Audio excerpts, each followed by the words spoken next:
Are you tired of guessing which lights to buy to grow microgreens? This video is going to give you the answer once and for all. For those that don't know me, my name is Jonah and I've grown over 250,000 trays of microgreens and built one of Canada's largest microgreens farms. After evaluating hundreds of grow lights over my farming career, I've narrowed down to 3 popular lights that you can buy today, but only one really delivers top yields for microgreens with a low price tag. So in this video, I'll show you what actually matters for microgreens lighting in plain English, then walk through the 3 options you'll likely consider. I'll give you where each fits, what to skip, and the simple setup I recommend for most growers. So let's dive in. So overall, microgreens are actually a pretty easy crop to grow, but to grow a high quality microgreen that allows you to start and grow a microgreens business effectively, you'll want to consider these 4 factors: the light spectrum, the spread of the light, the power output, and the scalability. So first is light spectrum.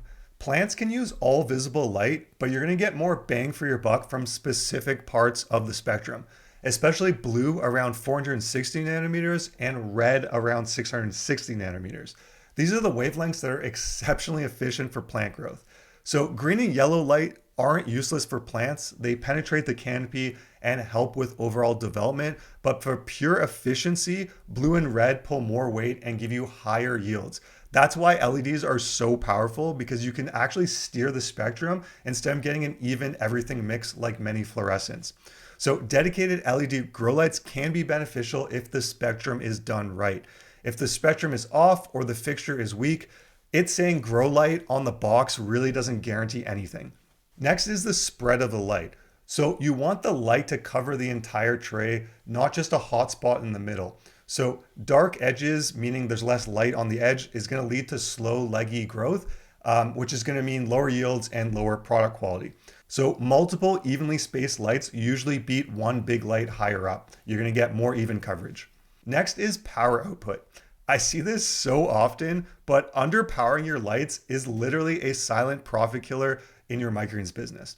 Your yields and quality will be lower without sufficient lights for your crops. If you cheap out, whether it's too few fixtures or weak fixtures, you're going to get thinner, leggier crops with smaller leaves that are just much harder to sell. With proper lighting, you get fuller trays, better color in your crops, especially reds, and bigger leaves and yields. And my motto with microgreens is you want the quality to sell itself. And with the proper lighting, that is much easier to make happen. The last factor you want to consider is scalability and availability. So when your orders jump, you want lights that you can buy today, get delivered tomorrow, do that again next month when your orders increase, and again next year with a very quick, short delivery window. When I had my farm, we actually had to custom order lights from overseas because they just didn't make lights high enough quality for what I needed back then. And we would not only have to order 3 months in advance, to make the price make sense, we actually had to order more than we needed because it would take 3 months. So we couldn't just rely on them to deliver it. So it ended up costing tens of thousands of dollars per order, which can be very difficult when you're just starting a business. So availability and scalability is really important. And having your lights be linkable is also important for scalability, because if you have to plug in each light with its own independent power cord, it's really going to add up how chaotic your wiring is going to be, which I also had to deal with having to get these custom lights because they just weren't linkable. So getting lights that are linkable really makes things a lot cleaner and makes expansions a lot easier. So if you are considering starting a microgreens business and you want to avoid some of these kind of mistakes that I did and are interested in turning it into a profitable business, you can download our microgreens business starter kit in the video description below. It includes everything you need to start growing microgreens today, and it is super easy to follow. I wish I had this information when I started. It would have saved me so much time and money, and I hope you get to try growing microgreens and experience how truly fun and fulfilling it can be. Next, let's take a look at the 3 grow light options. So option 1 is the typical hardware store shop light that you can get at Home Depot or Lowe's or any hardware store.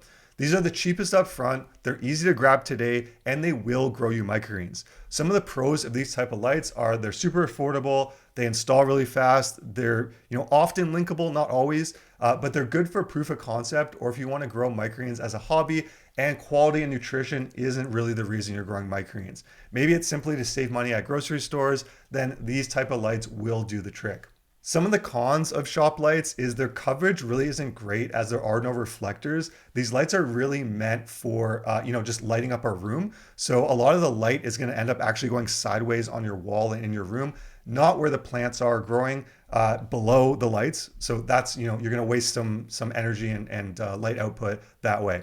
Also, some of these shop lights are still fluorescent, and fluorescent lights run warmer, so they use just more power for the same output, and the tubes actually degrade over time. So it actually ends up costing more sometimes than LEDs because you have to actually replace the tubes every year or two. Cheap LEDs sometimes flicker and have poor quality power supplies. So when you scale, this can really be a pain if your lights randomly fail on you and you got to start changing them out when you're busy running your business and trying to grow microgreens.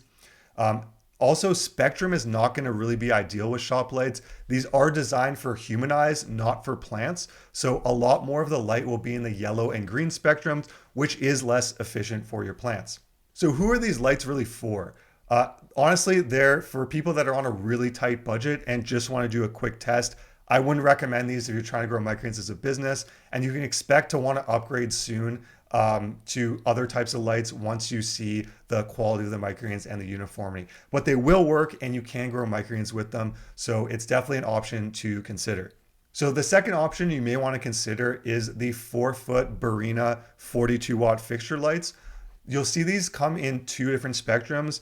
Full spectrum, which is, looks more like a white light that you can see behind me. And then there's the blurple lights, which also are behind me. So the pros of these specific lights is you can choose the spectrum you want, which is really nice. So you can choose the full spectrum, or you can choose the more plant usable light, the blurple lights that have more 460 nanometer, the blue light, and more red, the 660 nanometer. Another advantage of these type of lights is the even coverage that you get. I personally recommend using 3 of these lights per growing level, which is for 4 trays, but some growers only choose to run 2 light bars per level. So that'll work great for crops like sunflower and pea shoots that don't have a really high light requirement. But if you want to grow basil, cilantro, broccoli, amaranth, pretty much any other type of microgreen, having 3 lights will increase your yields and product quality quite a bit. But either way, these lights come with reflectors, which helps direct the light downward where you want it, whereas the shop lights just don't have that because they're not for that purpose. They're not to grow plants. So another benefit of these lights is they are linkable and they're super easy to install. So instead of having 1 power cord for each light, you can have 3 or 6. You don't have to necessarily just have, all these power cords everywhere. So it keeps things a lot neater, especially if your power outlets are not near where you're growing. Also, it includes everything you need. So it includes zip ties, it includes the reflectors, and it also includes the brackets to be able to attach them to your growing rack.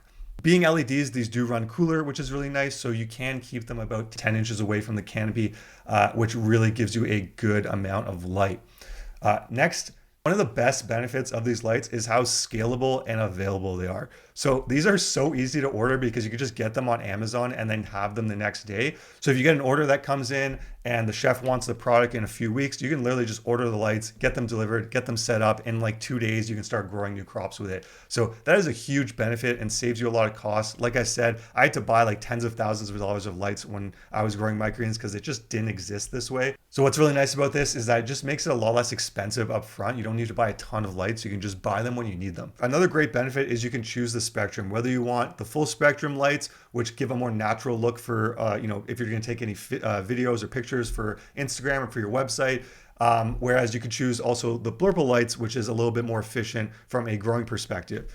And the last benefit, which honestly I think is the biggest benefit, is how affordable these lights are. They often come in 6 packs on Amazon, and they end up being $15 or less per light. So it's almost hard to beat that price. Like, they're super affordable, which is really nice. Now, some of the disadvantages or cons of these grow lights is they really aren't the newest technology. They are definitely not the best grow lights out there, but you will pay 4 or 5 times the price for other grow lights. So that's where the trade-off is that you're using older technology. They use a bit more power, but you are getting a much better price. So there is a trade-off, and it depends on where you're at, what makes sense for you to do. They do use quite a bit of power, as I mentioned, so you can generally get about 2 to 2.5 racks on a standard outlet in your house, but that is a good amount of microgreens, about 40 to 50 trays a week. And by that point, if you're going 40 to 50 trays, you'd have plenty of profit to be able to get an electrician in and upgrade another outlet in your room to get more racks. And the last con for these Barrina lights is they do have a daisy chain limit. So you can't just put like hundreds of lights on one outlet. You need to, it only lets you put in so many. So you really need to plan your power output, which is the same for any lights, but I just figured I'd mention it that, some people might think they could just daisy chain, 2 racks together, have one plug if their plug's in another room, and you're gonna have power cords all over the place. So there is daisy chain limits to consider. So who are these grow lights for? These are the ones that are going to be for most growers because they have the highest bang for your buck. They come with everything you need to set up, and they're easy to scale with your business. And like I said, the full spectrums are also great for filming because they're white light. So bottom line, these are the value winners. If you want reliable quality grow lights, these are the ones that you want to go with. And these are the ones that I've been using for the last few years just because they're so easy and they work so well. So these are overall the winner from a value perspective. So the last option you're going to want to consider is the premium route. And these are the SunBlaster LED high output 48 watt fixtures. These have by far the strongest output per fixture, and they have a really well designed reflector for a clean directed light source. The beam angle is 90 degrees instead of the other lights, which are usually 120, meaning that you're going to get a more concentrated light rather than a wider light, which if the lights are spaced properly, this is actually a really big benefit. The lights that I used at my farm were 90 degrees, and it really gave a lot more light output, and we were able to get higher yields from our crops by using a 90-degree light. They're just not as common because it's more expensive to produce. Next is when you buy from SunBlaster, you're buying a consistent brand name quality. So they've been a leader in the industry for many years, and you get that quality and guarantee that SunBlaster offers. Another big benefit is these are also super easy to mount, they're easy to link, and they're just easy to use. They already come with the reflector installed, so there's no installation, it's super easy. You can probably get away with 2 of these fixtures instead of 3 Barrinas. So you can save a bit on power, which is another nice benefit. But overall, like 3 Barrinas are still going to outperform 2 SunBlasters just because it's about 50% less actual light output. So while the SunBlasters are more efficient, it doesn't overcome the lower power output that significantly that it's going to make 2 be better than 3 Barrinas. So these lights really only have 2 cons. They are a great grow light. The real problem is that they are so expensive. They are by far the highest cost per level or per light that you're going to find. So, you're talking about 4 to 5 times more expensive than Barrinas. So you can literally buy 5 Barrina lights for one of these. So when you consider that, while they are a lot better, that is a pretty big con because, you're going to be spending a lot more money on lights. The other thing is the light spectrum, you don't get to choose. You only get one light spectrum, which is more of the full spectrum kind of light. So I'd really like to see this brand SunBlaster have a blurple kind of light because I think that would just take it to the next level to make this a top of class grow light. So overall, who is this grow light for? This is for growers that want a premium, highest output fixture, and budget really isn't the main constraint here. And the bottom line is these are the premium pick. So they do have excellent performance, but you pay for that efficiency. And if output per fixture matters most, regardless of price, this is definitely the fixture for you. So to summarize, overall, the best value for most growers is going to be the 4-foot Barrina LED lights that you see behind me. They're still quite efficient. They have a great spectrum that you can choose from. They have even coverage. The wiring is easy. It comes with everything you need. And these are definitely the most scalable lights that you can just buy on Amazon. And you can find the link to these exact grow lights in the comments below. The next option we talked about is the Home Depot style shop lights. So these are great if you're just starting out, want to go out today and get lights that you can use, but they really do have some trade-offs. Like you can't choose the spectrum. They don't have reflectors, so the light's going to be directed sideways. And they're just not going to be a great long-term light for growing crops, but they will be the cheapest option. And last is the SunBlaster 48 watt LED fixtures. These are built for performance, so you're going to get what you pay for, but they're really expensive, so they may not be the best option unless you're really focused on quality and not necessarily focused on the cost of the lights. So there you have it, the best 3 grow light options for hobby growers as well as microgreens farmers. Don't forget to download the Business Starter Kit to get everything you need to start a microgreens business today. Thanks for watching, guys, and I'll see you in the next video.